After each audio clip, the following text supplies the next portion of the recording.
to CAD Live with me, Troy Francis, coming at you from London, where I've just run into the studio after having been out in the pouring rain because the weather is terrible. The weather is terrible, the restrictions, outlook is terrible, the forthcoming Brexit no deal is probably going to be terrible as well. Everything's terrible, but what's not terrible is CAD Live, because this is a most amazing show. Thank you very much for tuning in. If you're watching the replay, thank you very much for watching the replay. I do appreciate it. Now, we're going live a little bit early today. It's 4 p.m. in the UK. I think in the US, in Eastern Standard Time, it is 12 o'clock. So ever so slightly earlier. Our normal time is 4:30. But I have to run to a meeting in an hour, so hence we are a little bit early today. Apologies for that. And just as an announcement, on Friday, I'm also going to be going live at 4 p.m. as well. That is 12 noon EST, because I'm out doing some work with James Tusk. So I'm going to go live slightly early on Friday as well. But our normal time is 11:30 a.m. EST, and I do intend to stick to that as much as I possibly can. That's on Mondays, Wednesdays and Fridays. Do subscribe to the channel if you haven't already. The subscribe button is below.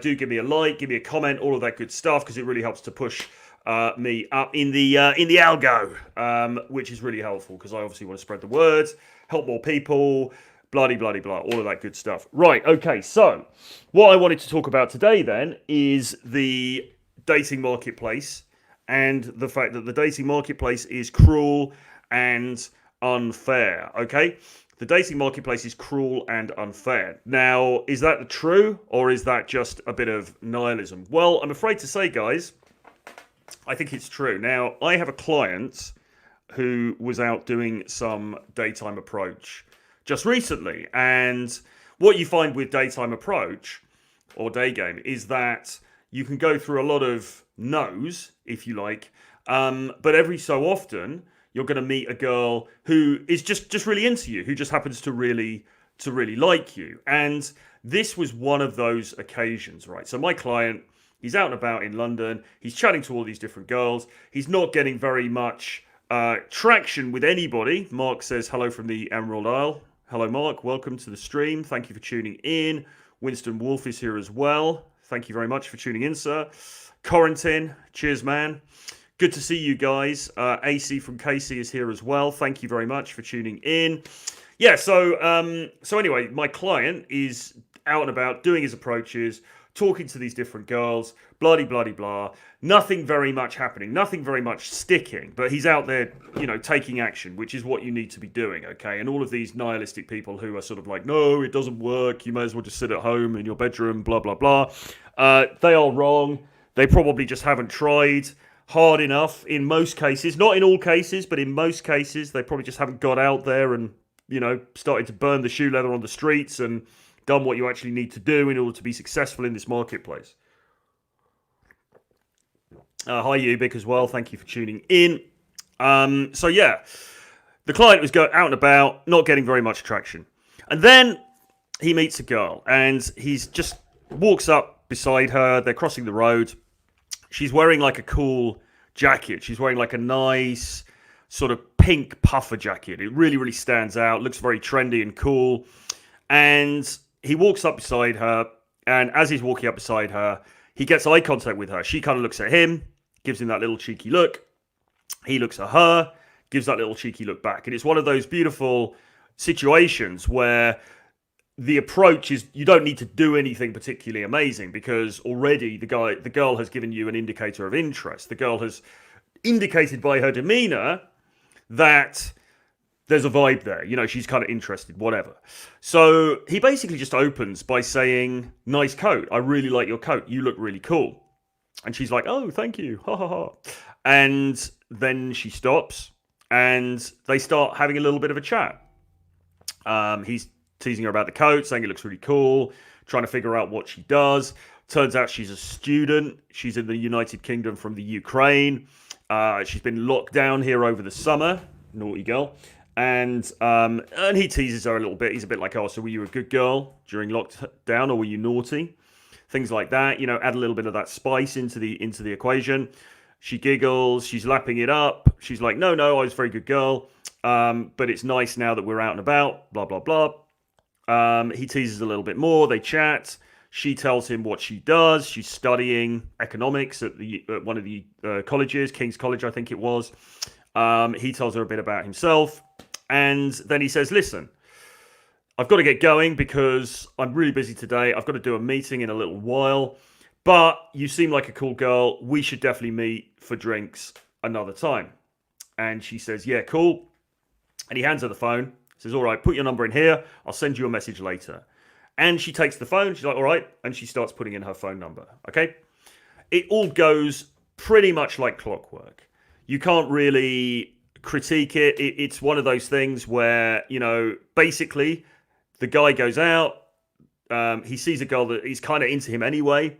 They get chatting.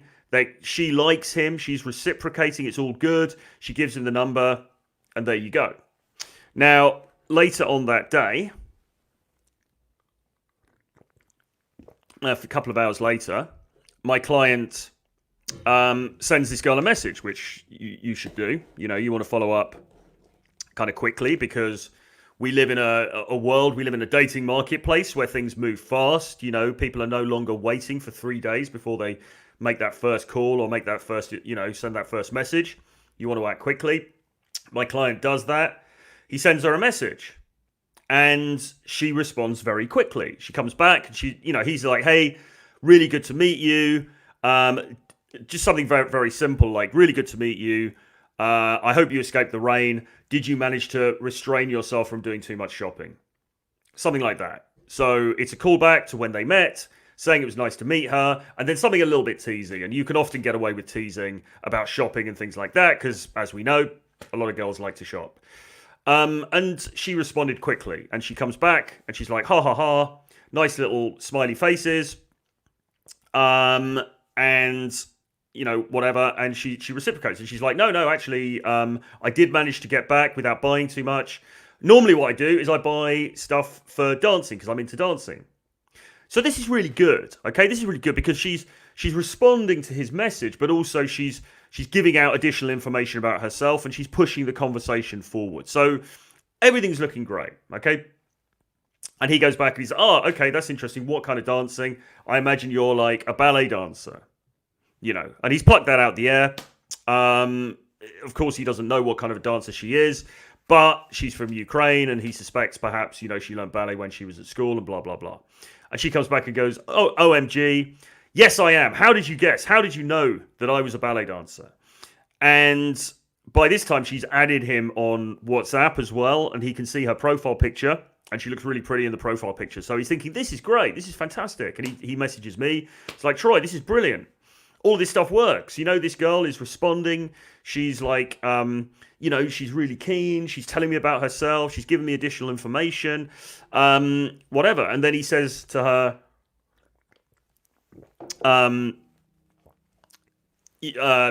like maybe this is the next day or whatever, but they carry on pinging backwards and forwards a little bit. And then he says to her, what are you doing at the weekends? And she says, well, I've got some friends visiting.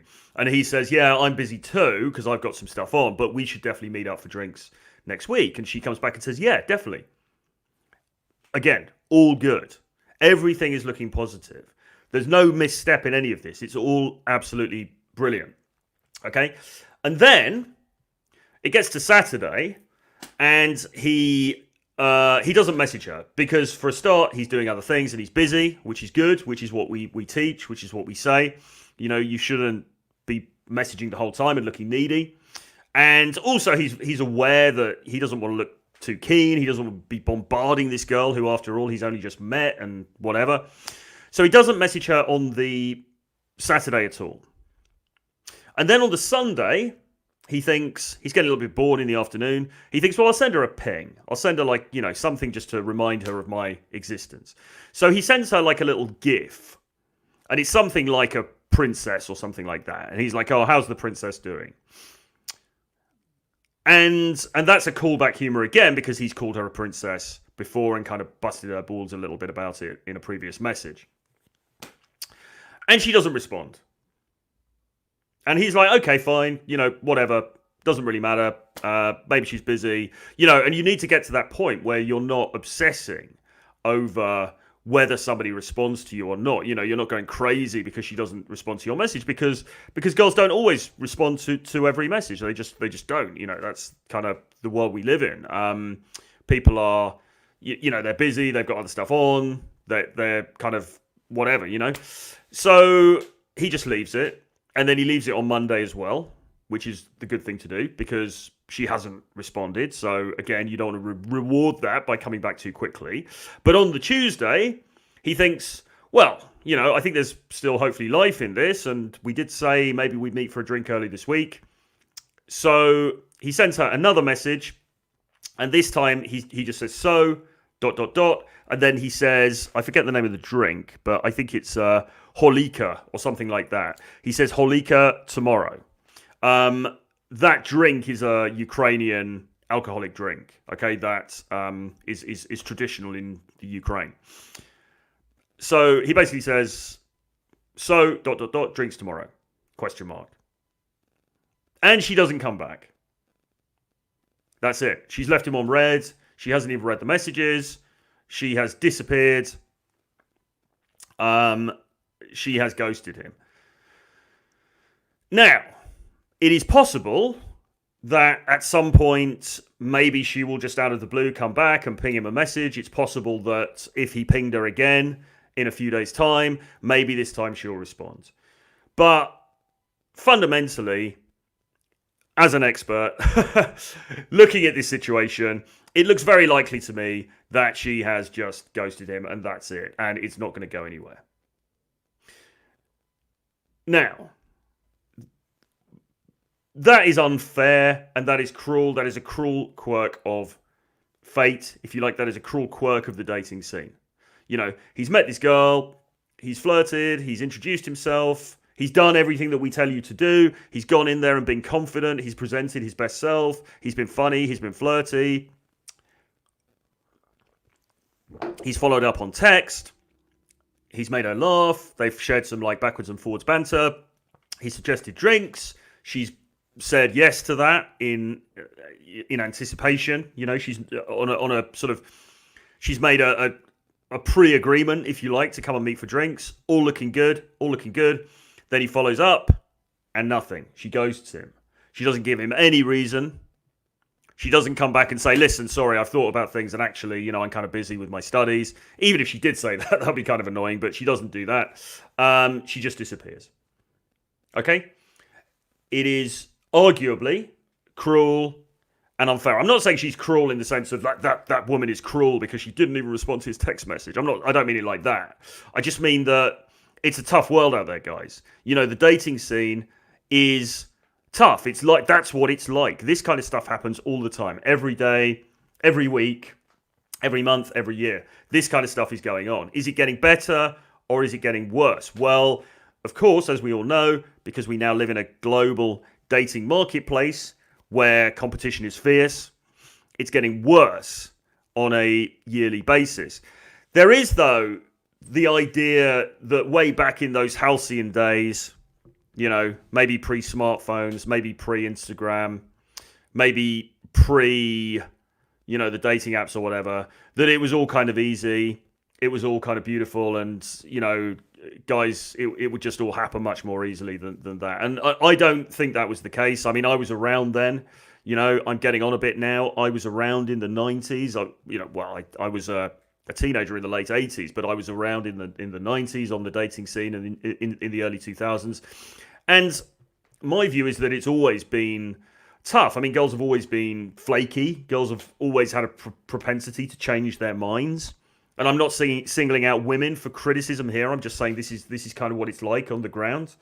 It's not that women are inherently nasty or anything like that. It's just that, you know, they've always had more options than young men. Young women have always had more options in the dating market than young men. And that has influenced their behavior in a certain way. I remember one time when I was at college, I started this new college, gone to this new school, new college thing, and it was kind of good for me in a way because it was all new people. This is back in like the 90s at some point. So it was all new people, kind of good for me because, you know, you get that thing where you can start afresh, you can meet new people, blah, blah, blah, blah. This was at the point where Mike Briggs says, back in Thomas Hardy's day. Yeah, exactly. Well, if you read Far From the Madding Crowd, there's a pretty horrendous one-itis situation going on in Far From the Madding Crowd, and the lady in that book definitely goes for the alpha Chad over the the beta bucks kind of dude, and she kind of strings the other guy along. So don't think any of this stuff is new. It's been going on for a very long time. But anyway, back in the 90s, I'm in college, started this new college, and I wasn't, like I said, this was back in the day. I wasn't very socially skilled. I was very shy. I had that low self-esteem. I was really down on myself, down in terms of the way that I looked. I had very bad skin throughout that period. I mean, it kind of got better at some points when I was on medication, and then worse at other times. But that really compounded my self-hatred. It compounded my, black pill sort of sense of hating my looks and thinking that I would never get any traction in the dating marketplace, and stuff like that. But, I made a few friends. I wasn't like wildly popular, but I was friends with a few guys, made friends with a couple of girls as well.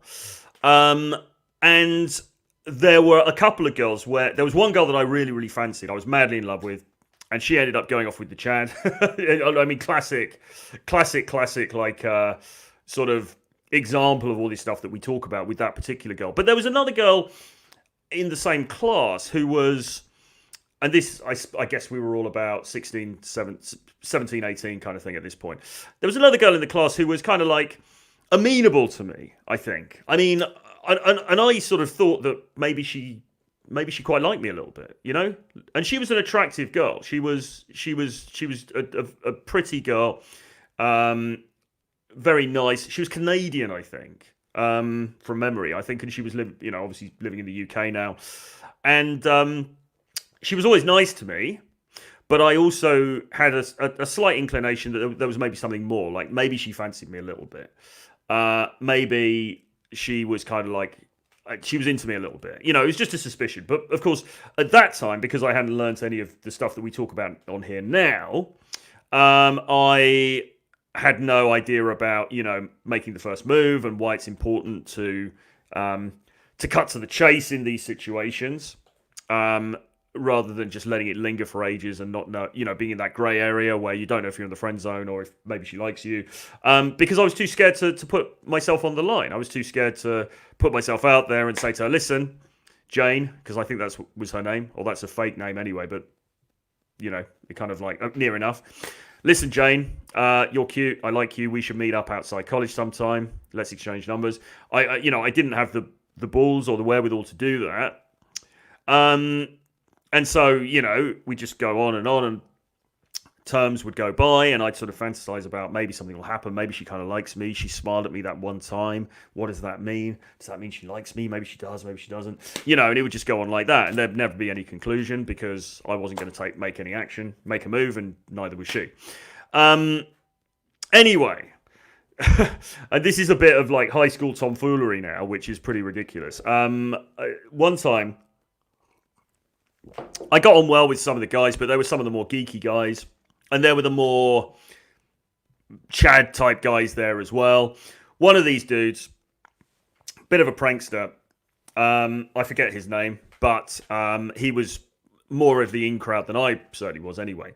One time, he came into the college and he brought a syringe, and the syringe, he put chocolate milkshake into the syringe. So he's going around with this syringe, not with a needle in it or anything, but, like just the syringe, to poke so he could squirt this chocolate milkshake. And he was carrying it around, and he was looking for victims to squirt this chocolate milkshake at as a prank. And obviously kind of a bully type vibe, kind of a bully type situation. And he'd squirted it at one guy, I think, and word went around the college that, this guy, I forget his name, let's call him Mike. Oh, Mike's got this syringe and he's squirting people with hot chocolate. He's running around squirting people with hot chocolate. Get out of the way, because otherwise he's going to squirt you. It's going to be really embarrassing. Anyway, because I'm not a fighter, guys, I'm a lover, but I'm also very defiant. when I got wind of this, and I thought he's going to target me, he's definitely going to try and target me, this dude. So I thought, well, I'm not just going to take this lying down. So what I did was I took a water bottle and I went and filled up the water bottle. And I sort of held this water bottle sort of kind of quite low, like sort of below waist level. So I'm walking around with this water bottle because I'm thinking, if this Mike tries to get me with this chocolate milkshake syringe thing, I'm gonna take my revenge here. And I remember walking into the hall, in schools and colleges where you have those like like the kind of place where you hang out on the break. There was this big like hall there, and it was often very cliched. You get all the girls hanging around on one side and kind of all the girls on the other side, eating lunch, hanging out, whatever. And I walk into the hall, and I see this dude coming towards me from the other side of the hall, and he's got the syringe of doom. He's got the syringe filled with the chocolate milkshake of doom. He's got it there, holding it there, and he's eyeing me. He's eyeballing me, and he's like, right, Troy's gonna get it. Yeah, look at that. Look at that, Troy. Look at that cocky little runt. He's gonna get it. He's gonna get this chocolate milkshake. All right, kid. And so I see him there with the chocolate milkshake, and he's coming towards me. And it's kind of funny because sometimes when people are trying to bully you, bullies aren't always the most confident people. They'll almost, I don't know if anyone can identify with this, but they'll almost sometimes they'll be nervous about doing what they're going to do because they know what they're going to do is unacceptable, really. And they'll almost look for compliance from the victim, if that sounds weird. And I remember he's coming towards me. He's holding the plunger of doom with the chocolate milkshake in it. And he wants to squirt me. And I think I'm wearing a white shirt as well, so it's just the worst possible scenario. And he wants to squirt me with the chocolate milkshake. And he's looking at me, he's eyeballing me. He's like, yeah, Troy. Yeah, son. You think you're something special, don't you? Well, you're going to get it. You're going to get it this time, you nerd. Because not only have you got bad skin and you're rubbish with girls, but I want to make you even more miserable. I want to humiliate you in front of the whole school. That's what he's thinking. And he's looking at me, and he comes towards me with the syringe of doom. And I'm standing there, and I think I'm actually coming towards him, or I'm whatever, And remember, guys, I'm not the world's greatest athlete. I wasn't jacked or anything like that. This dude was bigger than me. I don't know that he was particularly jacked, but he was certainly, more of a physical threat than I was. But I've got the defiance, right? I've got that sort of sense of I'm not going to take this BS lying down, right? So I'm there with the water bottle. And nobody's really clocking the water bottle because obviously they're all looking at him. They're looking at Mike with the syringe of chocolate milkshake that's going to go all over my white shirt and ruin it. And this is the key moment. This is where we get back to the dating stuff. So this girl Jane, who has been friends with me and has been nice with me all, for the past year, academic year, and who I'd always thought there was this kind of little understanding. I'd always thought there was this little thing of like, Jane kind of likes me. I think Jane fancies me. I think Jane would maybe date me, And even more than that, it was like, I think Jane, if we were out of this school where I'm in this hierarchy and some people here maybe think I'm a bit of a loser, I reckon I could get with Jane. I reckon, because she looks at me sometimes and smiles. And yeah. Anyway, so that's obviously my thought process. Anyway, so I'm there. So Mike's there in front of me with the syringe. I'm there with the water bottle. And Jane is looking at Mike. And I'll never forget this. She goes, go on, Mike, squirt him with it. And I'm there like, and my dreams are shattering now. Well, they're not really, because I was always quite cynical anyway. I had that kind of black pill vibe about me even then. But on another level, my dreams are shattering. Because it's like, well, hang on a minute. There's this girl, and I thought she kind of liked me. And now she's saying to the bully, now she's saying to Mike, squirt him. Go on, squirt him with it. Let's see you squirt that little effer all over his white shirt with that chocolate. She didn't talk like that. She's Canadian. So, let's see you go out and... Can't do the accent. Anyway, she's like, go on, Mike. Squirt him with it. And Mike smiles. He's like, yeah, babe, watch this. And he steps towards me, and he holds up the syringe. He holds the syringe of doom aloft, high in his hand, and it's like, right, we're going to show this little geek now. And then, when I've destroyed him with chocolate milkshake, then me and Jane will make love in front of the whole school, in front of everybody, in front of that little loser who thought, pathetically, that he might have a chance with Jane. I'm going to squirt him with the chocolate of death.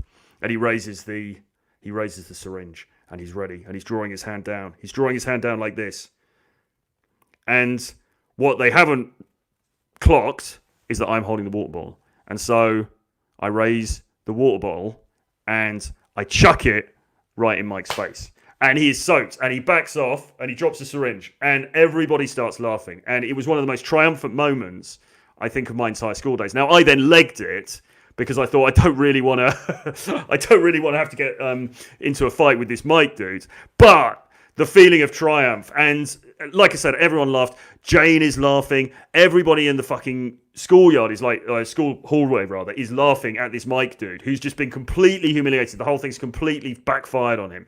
And so I legged it out the school, and I think I went down into the town or something and bought myself a congratulatory half a lager or whatever because of my valiance in the face of bullying and in the face of authoritarianism within the school, if you like.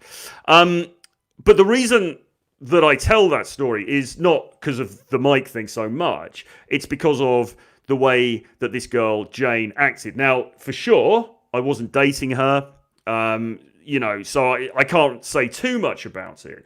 But it was incidents like that I think awoke me to the potentially cruel nature of some women or some girls under certain circumstances. Because remember, I've been brought up on this diet of like 80s films. I've been brought up on this and rom-coms and 80s series like Beverly Hills 90210 and things like this. And the cinematic, the Disney-fied take on all of this stuff is that no, the girl, she'll just like you for you. She'll see your inner strength. She'll see your true self, and she will love you for you. And then here I was in this, actually recounting it now, incredibly red-pilled moment, I suppose, where all of that was just shattered in an instant, because what you had was, the alpha Chad dude who's there with the syringe of doom, ready to squirt, and you've got the cute girl cheering him on. She wanted to see me humiliated. She wanted to see me covered in that chocolate milkshake. Maybe it would have even turned her on a little bit. I mean, is that a bridge too far? I mean, I don't know if you guys have ever read Venus in Furs. Really, really interesting book about a woman who there's this guy who's madly in love with this woman. So much so that he signs a contract with her that he will travel with her for a year, and she will just use him as a slave, and she will take other lovers and have sex with them in front of him, and treat him really, really cruelly and everything else. And she kind of gets off on this, and he gets off on it as well because he's a subdominant. He's a submissive male, if you like.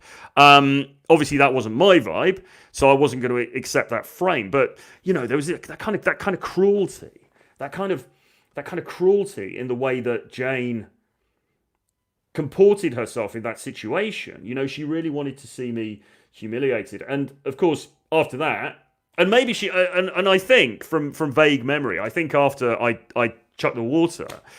She actually quite liked that, because obviously I'd shown that I had a bit of mettle as well. I'd shown that I wasn't just going to, allow myself to be humiliated. But by then it was too late.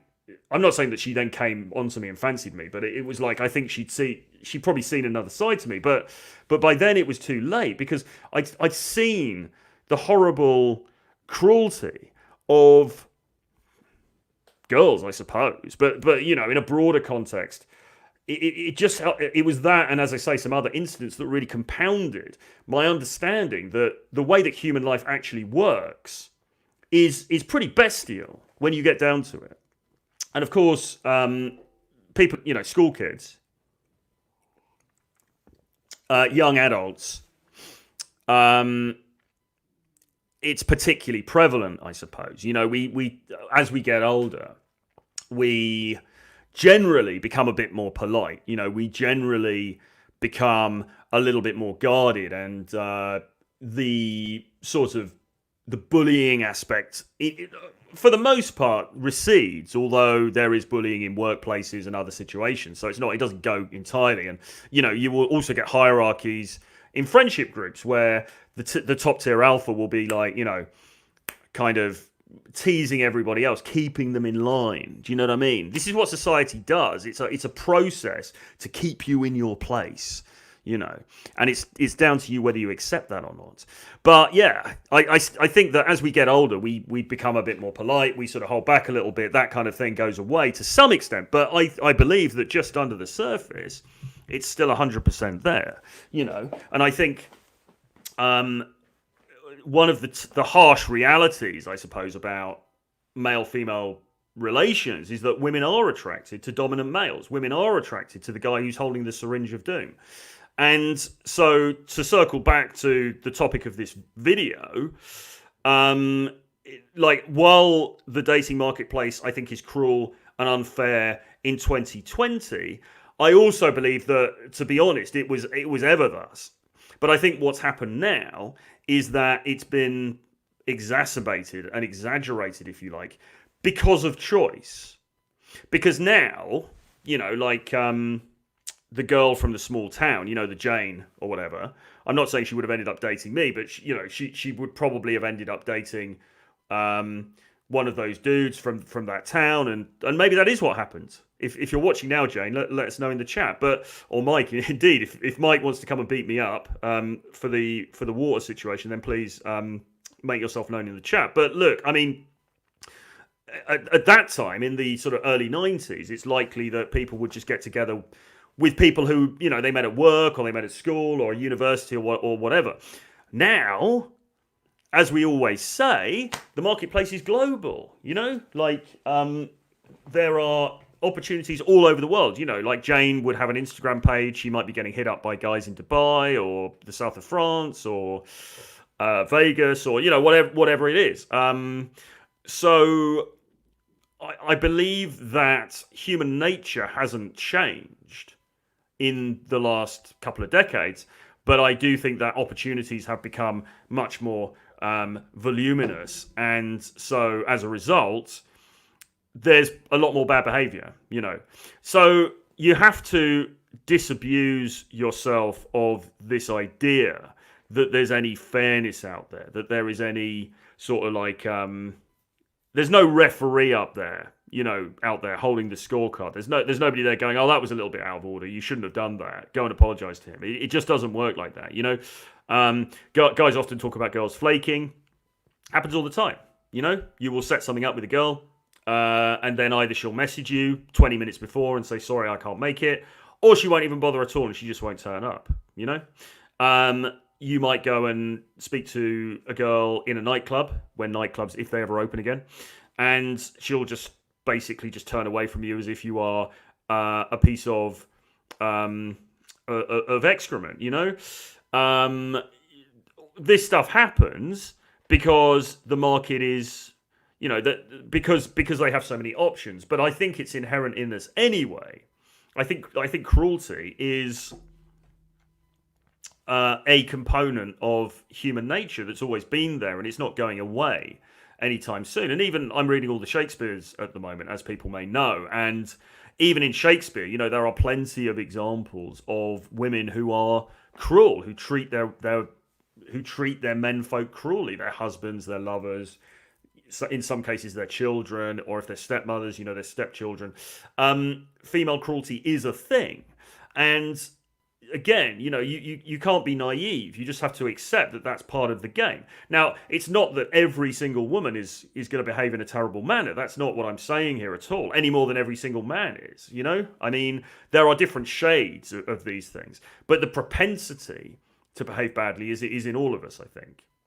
And so you've got to get used to that idea. So what are some tips in order to get around this? If we're painting a bit of a bleak picture of dating, and this is where all the, so-called the suppository pill guys will say, well, you may as well bury your head in your hands and let's all just cry together, because there's nothing you can do because the deck is so stacked against you. I don't believe that's the case. I believe that there is abundance for everybody, okay, men and women. I think, yes, women have abundance, and yes, let's be honest, women have more power in the dating marketplace when they are somewhat younger. But guys also have huge abundance as well, because we live on a planet where there are billions of people. I mean, let's not be under any illusions here. There are billions and billions of women on this planet, and Tom Torero once did a nice breakdown of this somewhere, where he basically said, look, I mean, yeah, of course, they're not all going to be women that you would want to date, and they're certainly not going to be all women that want to date you. But even if it's something like 1% or 0.01% of all of the women in the world were potentially interested in you, that is still a huge number. That is still far more than you could ever possibly meet or interact with or sleep with or anything else. So you have to start looking at the reality of the situation, which is that your options are huge. And you need to lean into that, okay? So I would recommend, firstly, come on CAD Academy when it launches again on the 1st of December, because CAD Academy, it's geared to how do you give yourself the tools to navigate this dating marketplace, right? And in my view, it's rebuilding yourself from the ground up. So it's like looking at it's looking at the mindsets that are going to make you stand out, and the mindsets are flipping that script, right? Because you are not putting up with the fact. You are not putting up with these girls who are being princessy and who are treating you as less than. You are disregarding those and you're moving on. And it's like John always says, you need to be consistently refilling your funnel all the time. And this is what it really comes down to, because volume is your friend, all right? Volume is your friend. If you fixate on that one special girl, like if my client was fixating on that one girl that he'd had the nice interaction with and he got the phone number with, and then she just ghosted him, then yes, he would be upset or distraught or angry, because it is kind of, well, it's not rude. I mean, she can do what she wants, but it's sort of like it's disappointing, let's say, to think I had a bit of a vibe with that girl. There's a bit of a connection there, and now she just disappeared for no reason. And sometimes what can happen, just waving my banana around, sometimes what can happen is that maybe you go on the date with the girl. And I'm sure we've all experienced this, where you go on the date and then everything's going great. It's all looking like it's going in the right direction. And then all of a sudden you just say something that jars with her. You say, oh, that Hunter Biden looks like a cool guy, doesn't he? Or something like that. And it just jars with her. And then suddenly it's just off. Suddenly it's just like, she doesn't like you anymore. The switch has flicked. Like the light switch effect, and suddenly she doesn't like you anymore, and the rest of the date is kind of awkward, and she doesn't really talk to you very much. She's not very forthcoming, and then that's it. She disappears out of your life forever, and those situations can be really frustrating and annoying for guys, because they sort of think, but there was a good vibe, we had a good interaction there, and then just suddenly, because I said one stupid thing, like, oh, wouldn't it be great to have a night out with Hunter Biden? It's like she's it's like suddenly she disappears. It's frustrating, but these are the vicissitudes of the dating marketplace. And as I say, volume is your friend. Okay, you can't afford to be fixating on individual girls or on individual situations, right? You need to have more strings to your bow, okay?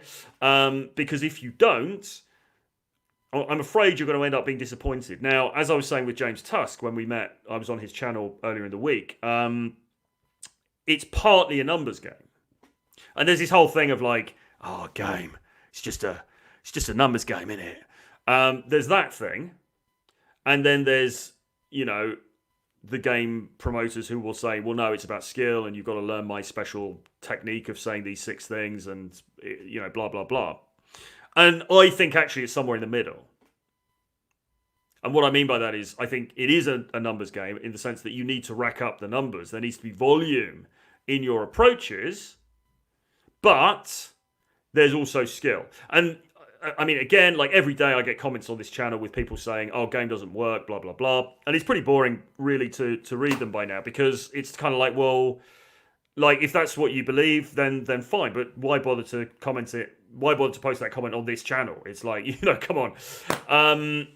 But my experience is not that. My experience is that when I learned about this stuff, when I learned about even simple things like flipping the script, like walking up, like amused mastery rather. Like when I learned about the power of having unjustified self-confidence and projecting that, those things fundamentally changed the way that I was coming across and the way that girls reacted to me. And that is a simple fact. That is a simple fact of my biography. Now, people can believe it or not, but that's how it was for me.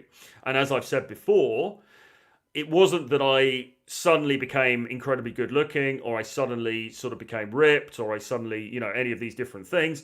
When I changed my attitude, when I changed the way that I put myself across in social situations, I started to get more traction. And it was learning a few very simple principles, which are, I suppose, the principles that we teach in on this channel and on other similar channels. And then I was away, and things really, really changed for me. So I'm not saying that you can polish a turd, as we say in the UK. I'm not saying that you can, if you are incredibly low value, then you can just learn a few like lines and a few techniques, and it's gonna just, you're gonna skyrocket your dating results. Of course, that's not true, and that's why you need to be working on improving yourself as well. You want to improve the package, the product, as much as you can, but you do need to get the marketing right. And game is really the marketing, okay? And it's really, really important because it makes a huge difference. And this is my experience, but it's also the experience of clients I've worked with, friends of mine, all the other dating coaches that I know. The way that you project yourself, the way that you market yourself, it matters. It makes a difference, okay? It really, really does. With all of that being said, if you guys have got any questions or any comments, I haven't really been paying too much attention to the comments, but if you've got some questions or anything, put them in the chat now. I wish the books I bought from Troy were audio. Very captivating presence. Thanks, Winston. So with the audiobook thing, I'm going to do audiobooks, but I will likely get somebody else to do them for me. And I'm sorry to disappoint anybody who likes my dulcet tones, and maybe I can be persuaded otherwise. But the problem is that Audible are very strict with their requirements in terms of the quality of audio recording and everything. And while I believe that I can record to a certain level, it's going to take me a long time to record a book, and I don't really want to go through that whole process only to have it rejected by Audible. So what I'm looking at doing is getting somebody else to do them for me, who's a professional, do it in a studio, etc., etc. Let me know what you think in the chat of that. I appreciate that. It's good when you get the author reading, but I am thinking of going down this different route because I just want to get them out there, because I appreciate the demand for audiobooks. But doing them myself is going to be time consuming, and there's also that issue of what if they just get rejected by Audible, because I want to get them on Audible. I don't want to put them, I'm thinking about selling them over Gumroad or on my own site or something like that, but I think ultimately I listen to audiobooks and all of them are on Audible, So if somebody, like, I've never bought an audiobook that somebody's been selling from their own website, because I then have to work out how to play it, and I don't know. So I want to get it on Audible. So that's my strategy. Corentin says, I think this global idea is a bit exaggerated in my experience. I think that is true. I mean, in the sense that, yes, I mean, the girl may be getting hit up by some dude in the south of France or whatever. Is she actually in reality going to act on that? In many cases, probably not. So I do agree that it is a bit exaggerated. But I think what nobody can deny is that, I mean, even take out the global bit, there are just so many options now, and there are so many easily available options now for women. Because if you were a hot 23-year-old girl back in 1994, you would basically meet people in your town. If you moved to somewhere else, you'd meet people there. Yes, if you walk down the street, you might get guys coming up to you and things like this, but in general, your catchment area was limited. Now, if you're a hot 23-year-old, say you're a hot 23-year-old and you're living in London, you're now going to get a right swipe from every eligible dude who's on Tinder in your catchment area. Do you know what I mean? Like, it wouldn't have been possible for you to have met all of those dudes 15 years ago or 10, 15 years ago. So I think it is making a difference. And I think even there's a sort of inflation in the dating marketplace. Even if a girl doesn't act on the fact that the dude in Dubai has been like, hey, come hang out on my yacht, honey. It's how it affects her psychologically, because she's like, oh God, look, these really high value guys like me. That's obviously going to have a knock-on effect in terms of the way she operates in the dating marketplace. He's a good storyteller. Thank you very much. Diduck says, I find a lot of RP2 deterministic, no elements of chance, which is evident in pickup. Most don't approach or pull. Most are married. Always think for yourself. Yeah, I would agree with that as well. I think that there is a huge degree of chance. I think some people take this stuff too literally, in the sense that, everyone bangs on about hypergamy the whole time. And, yes, there is a general tendency among women to trade up to get the best possible guy that they can. But let's be honest, guys also want to get the best possible girl they can as well. We all would like to get the best deal we can from the dating marketplace. So it shouldn't really be a massive surprise. And the idea that every single woman is going to cheat as soon as your back's turned is incorrect. It's just that's not the case. There is certainly a propensity. Everyone's capable of it. Whether everyone's going to act on it is a different matter. So I think people can be too dogmatic about this stuff. I think it's really interesting to understand the underlying dynamics, but like at the end of the day, people are individuals. People do things for all different kinds of reasons. There are all different kinds of motivators in people's lives. So yeah, exactly. Take things not with a pinch of salt, but you know what I mean. Just like, don't be dogmatic. This is the problem with the black pill dudes, because they have one idea and they're so fixated on that one idea that they won't brook the possibility that there can be any deviation from that one idea. That's just how things are, and that's it forever. Now, of course, when you've actually lived life and been out and about and interacted with people and got out of your basement, you recognize that there's a lot of different factors in life that affects things, and weird things happen. Sometimes a really cute girl does just kind of like a really unattractive guy. It happens. Sometimes girls like really short, like a really short guy. What is it? It's sort of intangible. There's a lot of like curveballs that happen in real life that maybe we don't account for online when we're talking about this stuff. Rollo says it's usually physically impossible for a woman to actualize a guy's interest when she's half a world away, but the perception that she's more valuable than her local marketplace. Exactly, that's what I'm saying. I mean, like, it's just that sense that what she could be getting, it's not to say that she'll act on it, but it's like now her value in her own mind is inflated, and that's going to have a knock-on effect in terms of how she relates to others around her. What else have we got? I'm going to have to finish this one quite soon, actually, guys, because I've got to go on to another call. But Diduck says, it's why I follow you, man. I heard you were with Tusk on BC. That's going to be wild. Cheers. Are you coming? Are you coming onto that? Let me know. But yes, I will be. I will be helping out, which is why I'm going to do the show a little bit earlier on Friday as well.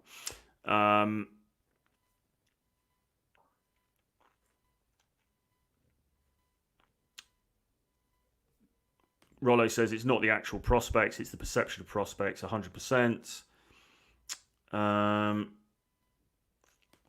daytime approach during a pandemic is kind of dumb. Well, it depends on obviously check the legalities in your local area, etc., etc. It really just depends on what the restrictions are and your risk tolerance and all of that. Of course, wear masks if that's mandated, and do everything that you feel is appropriate. Jana says, I travel every month, 1 week to another country. I get 10 times more easy dates and better women in most other countries than my own. Poland, Ukraine, Portugal. Yeah, exactly. So you've got that exotic value when you travel, which is great. Where are you from, Janus? Are you in the UK? I'll be interested to know. But yeah, traveling is good. And this is the thing, right? And it's kind of funny because the black pill dudes will be like, oh, the only hope we've got is geomaxing. The only thing. We have to resort to traveling in order to meet new girls because we're so unattractive in our own countries. And I'm like, well, so what? That's great. Like, do that then. That's brilliant. I mean, who wouldn't want to go to Brazil and, or to go to, I don't know, Thailand, or to go to Eastern Europe? That's amazing. Do that. Don't be like, oh my God, it's so terrible that we are reduced to having to do this. I'd lean into it. That's what Casanova did. I mean, enjoy it.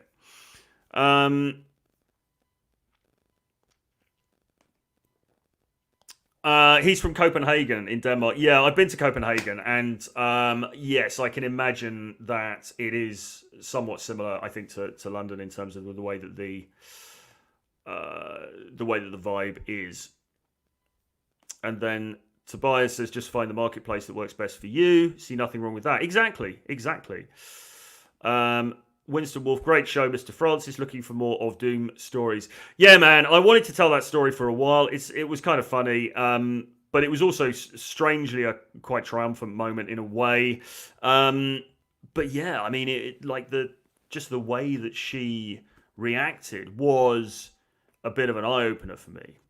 Like I say, we weren't dating or anything like that. I'm not trying to claim like, oh my God, she did something terribly wrong. But it did open my eyes just a little bit further to the potentialities of female nature, let's say. Okay, guys, listen, I'm sorry. I'm going to have to cut this one now because I've got to go and do a call with somebody. I'm going to be back on Friday. I might do something tomorrow, actually, so watch this space. But I'm going to be back on Friday, and I'm going to go at the earlier time of 4 p.m. UK time, which is currently 12 noon EST. And the reason for that is I'm doing some work with James Tusk later on. So I'm going to be on earlier, and it's going to be a bit of a shorter stream. I might be doing it from a different location. But yeah, I'll be on for CAD Live on Friday, 4 p.m. 4 p.m. in the UK, 12 noon EST. So watch out for that. I may do something tomorrow as well. There'll certainly be some kind of video upload tomorrow, so look out for that. Do hit subscribe to the YouTube channel. Do hit the notifications bell, and do also get on my free daily email list. The link for that is below. Costs nothing. I send out an email every day or most days during the week with a little article, little essay. So look out for that. Get on that list. Link is below. And that's it. I will see you again very soon. Thanks for tuning in. Bye-bye.